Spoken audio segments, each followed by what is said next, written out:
জন্য আমাকে মারছে। আরে দাঁড়ান, আমি সাংবাদিক। আমাকে নারী নির্যাতন মামলা। আচ্ছা নারী নির্যাতন মামলা দিছে, মামলা তারিখ শেষ হলো। হ্যাঁ। হাকিম রায় ইয়া করলো, আচ্ছা। স্থগিত করলো। এখন এই হাকিম, আমি এখন বের হয়ে যাচ্ছি, আমার মুখতে উকিলের সাথে কথাবার্তা বলে বের হয়ে যাচ্ছি। ওই মেয়ে তখন ওখানে ওরা গ্রুপিং করে ওই মেয়েটা আমাকে হাস্তিনস্ত করার জন্য দৌড়ে আসছিল। আমি তখন দৌড় মেরে তখন চলে আসছি। আসলে তো আমি আমার মুখকে জানাই, উকিলকে জানালাম। এই উকিল জন গেছে, উকিলের ব্যবস্থা করা হচ্ছে। মানে কোর্টের বাইরে দেখলাম আপনি উকিলকেও মারতেছে। হ্যাঁ, হ্যাঁ, ওটা কারা? ও মানে মামলা তো মামলা তো হবে। তুই মামলা দিছিস না, তুই তোর মিথ্যা মামলা দিছে। এটা কোন জায়গার মামলা? এটা রায়নগর নারী শিশু কোর্টে। হ্যাঁ, নারী শিশু কোর্ট। আপনার উকিলের নাম কি? আসমা আবু সাইন।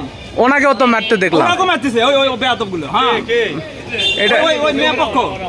মেয়ে পক্ষ মানে আপনাকেও মারছে নাকি? আপনার হ্যাঁ, আমাকে প্রথমে ওখানে মারছে, তারা আমি কল করলাম, তখন গেল। মানে উকিল যখন আপনার কাছে গেছে তখন উকিলকেও মারতেছে। হ্যাঁ।